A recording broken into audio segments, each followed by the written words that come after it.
Jangan jangan tiba-tiba kita yang maaf, 1000 maaf. Kita yang masih miskin, masih nggak punya apa-apa, lalu tiba-tiba mengambil prinsip itu, makin miskin kita, makin miskin kita.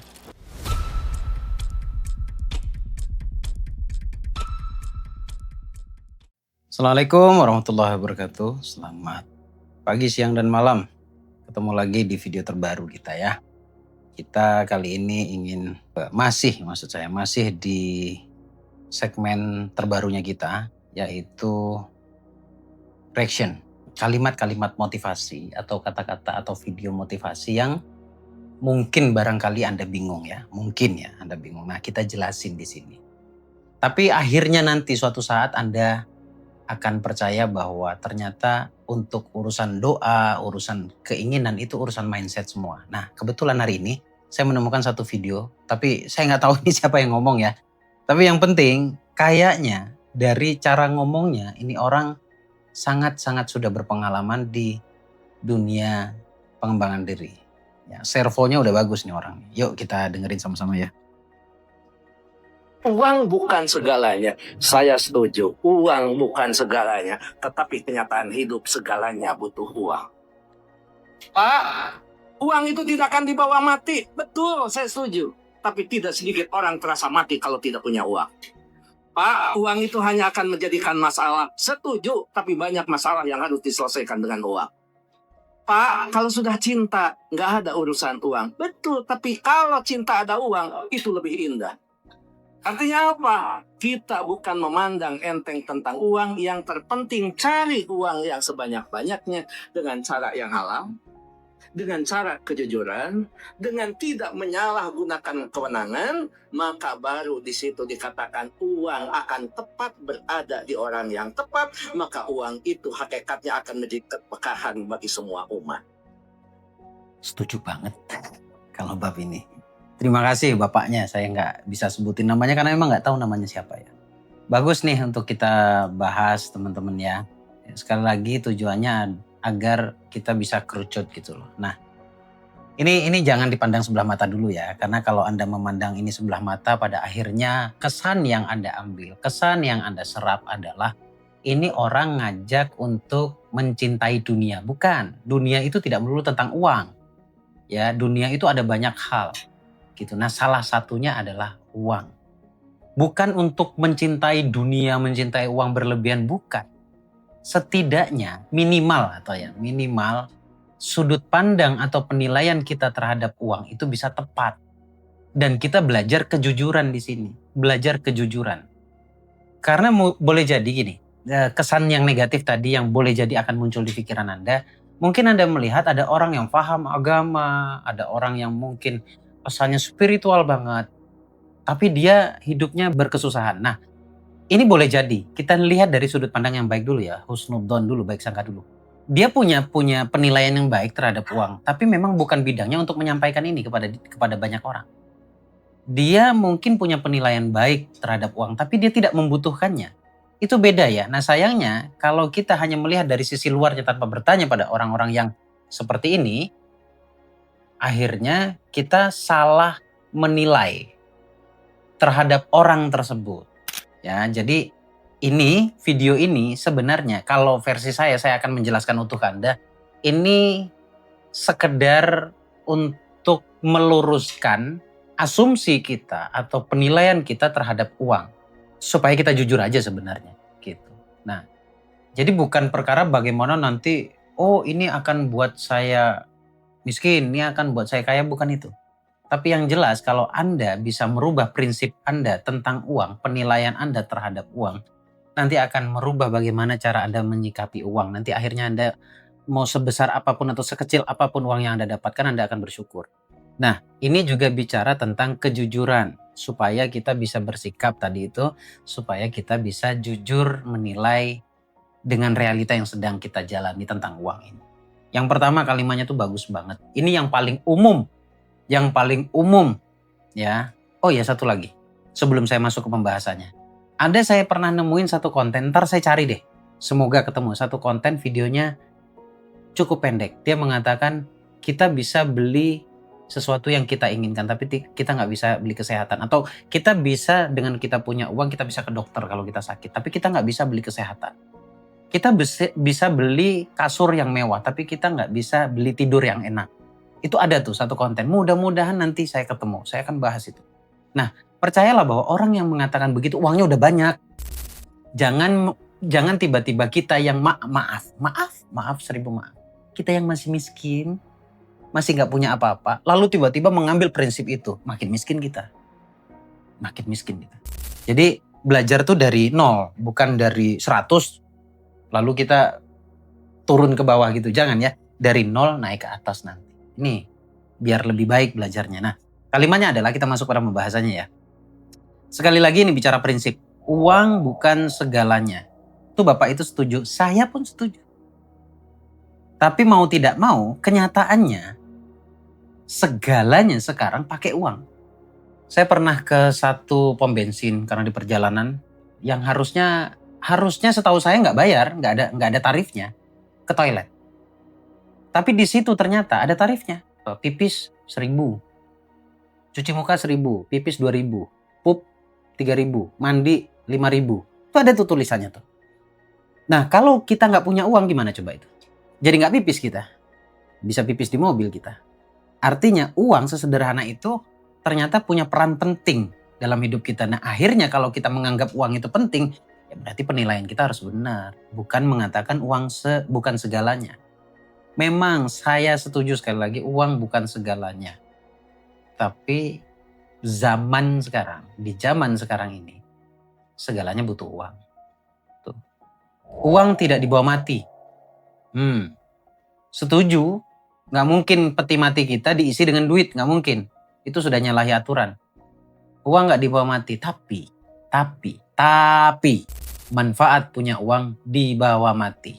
Atau kalau bapaknya bilang tidak sedikit orang terasa mati maksudnya. Kalau tidak punya uang, iya uang tidak dibawa mati, tapi nggak punya uang serasa ingin mati saja. Nah kalau saya, uang memang tidak dibawa mati, tapi ternyata ketika kita punya uang, manfaat kita punya uang, kalau kita alokasikan pada hal yang tepat, itu akan dibawa mati. Tuh, satu. Uang itu hanya akan menjadi masalah. Percaya saya. Pada satu sektor permasalahan, iya. Tapi tidak sedikit, justru masalah banyak selesai dengan uang. Kita harus jujur aja. Saya bukan ngajarin ilmu khayal, bukan. Saya ngajarin ilmu jujur aja. Jujur pada diri sendiri, jujur pada keadaan, jujur pada alam. Dan jujur pada Allah. Kalau sudah cinta, gak ada urusan dengan uang. Betul itu. Kalau sudah cinta, apalagi cinta membuat kita buta sebenarnya. Jangankan uang. Orang tua saja, orang tua kita yang mulia, kalau udah cinta gak didengerin. Setuju saya kalau itu, gak didengerin. Udah pokoknya cinta ke si fulan, si cewek atau si cowok, udah itu yang benar itu. Ya kan? Tapi kalau ada uang, cintanya akan lebih indah. Akan lebih mudah membuat pasangan kita semakin cinta ke kita. Ini bukan perkara pasangannya materi atau tidak, itu lain hal. Nah, kalau kita punya uang, saya bisa ajak istri saya kemana saja. Dia lagi suntuk, yuk kita jalan-jalan yuk. Ya, dan itu semua pakai uang bos. Gitu ya. Nah, artinya di sini bukan kalimat-kalimat motivasi seperti ini, bukan kalimat-kalimat penyemangat seperti ini, lantas seketika kita asumsikan, seketika kita nilai bahwa orang yang mengatakan kalimat-kalimat seperti ini adalah orang-orang yang gila terhadap dunia. Bukan. Kita cuma mau jujur saja. Ya, coba perhatikan baik-baik. Saya ngajak Anda untuk memperhatikan ini ya. Orang yang sering mengatakan kalimat-kalimat atau stigma negatif terhadap uang, hidupnya sengsara. Tapi begitu sebaliknya, ketika ada orang yang penilaiannya terhadap uang itu bagus, kemudian dia jujur bahwa saya butuh uang, saya suka uang dan sebagainya, itu ekstrimnya begitu. Hidupnya berkelimpahan, bedanya di situ. Nggak tahu kenapa, saya tahu, mungkin Anda nggak tahu kenapa. Kalau saya tahu, tapi begitu juga ada loh satu orang atau beberapa orang, mungkin ada di circle Anda, di sekitar Anda yang mengatakan seakan-akan stigmanya pada uang negatif. Tapi kalau ditanya ke bawah sadarnya, ditanya ke hatinya, dia nggak negatif gitu. Nah, itu tipe orang yang mungkin di luar dia ngomongnya negatif, tapi dia nggak sadar. Ada lagi, mungkin ini pemuka agama nih. Saya nggak tahu kenapa dia mengatakan seperti itu. Dunia begini, uang hanya begini, korupsi, macam-macam lah yang pada akhirnya stigmanya negatif terhadap uang. Perhatikan baik-baik. Ini untuk para pemuka agama yang mohon maaf, mungkin Anda niatnya baik ya. Saya tujukan pada Anda yang merasa diri Anda pemuka agama. Mungkin niat Anda baik, tapi kalau Anda sering mengatakan dengan stigma yang seperti itu akan menular kepada si pendengar, kemudian si pendengar memiliki stigma yang negatif dan boleh jadi itu beda dengan Anda. Buktinya apa? Ketika ada satu pemuka agama yang mengatakan begitu, coba lihat baik-baik, ada beberapa orang pemuka agama yang sering ngomong begitu, tapi nyatanya dia hidup dengan kaya. Nyatanya dia hidup dengan kaya. Nah, ini kan bertolak belakang dengan apa yang disampaikan. Gitu. Tidak, ini tidak dalam konteks kritik, tidak. Ini jamaahnya yang harus bijak melihatnya, harus cerdas melihatnya. Gitu. Akan lebih indah lagi bahwa kalau ada pemuka agama itu menyarankan kita sebagai muslim itu harus kaya. Bukan harus itu lantas wajib menjadi hukum, bukan. Tapi harus kaya itu karena kita tahu problem terbesar dalam hidup kita adalah miskin. Kalau kita kaya, kalau kita jujur dari hati bahwa uang itu sebenarnya sarana saja. Sarana untuk hidup berkesinambungan, untuk menjadi sarana menemukan kebahagiaan. Kalau Anda punya prinsip seperti itu, Anda boleh lihat deh. Keadaan Anda seiring berjalannya waktu, khususnya perkara rezeki, itu akan berubah dengan sendirinya. Jadi poin pentingnya adalah rubahlah kata-katamu, maka akan berubah pula pola pikirmu. Kalau pola pikirmu berubah, maka akan merubah perasaanmu. Kalau sudah perasaanmu berubah, maka akan berubah nasibmu. Poin tuh, itu poin banget.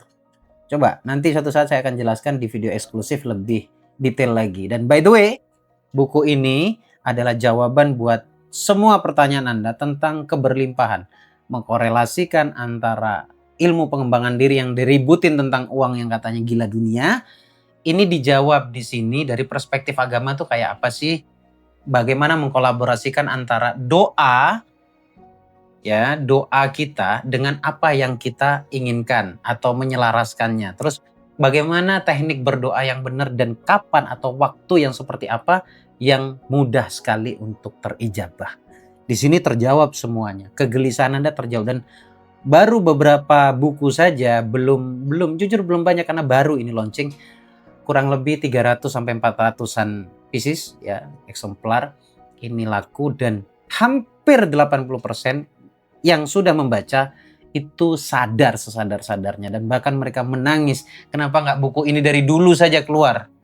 Nah, akhirnya satu karya saya, 10 tahun perjalanan saya tulis di dalam buku ini. Walaupun sebenarnya nggak selesai satu buku sih, next saya akan tulis buku lagi. Tapi ini ringan banget, ini semua kalangan bisa membaca dan bisa mencerna. Dan buku ini didesain buat Anda yang belum paham. Kalau Anda sudah paham, mungkin akan menganggap ini sepele. Tapi tidak banyak orang sadar sebenarnya yang paham pun sedang punya masalah dalam batinnya. Semoga bermanfaat intinya. Ya, segera dibeli. Linknya, berarti banyak pembelinya habis itu. Linknya ada di deskripsi, langsung hubungi Mbak Vista, boleh nanti dibantu ke link Shopee-nya atau langsung tuh di deskripsi ada link Shopee-nya. Makasih. Semoga bermanfaat. Assalamualaikum warahmatullahi wabarakatuh.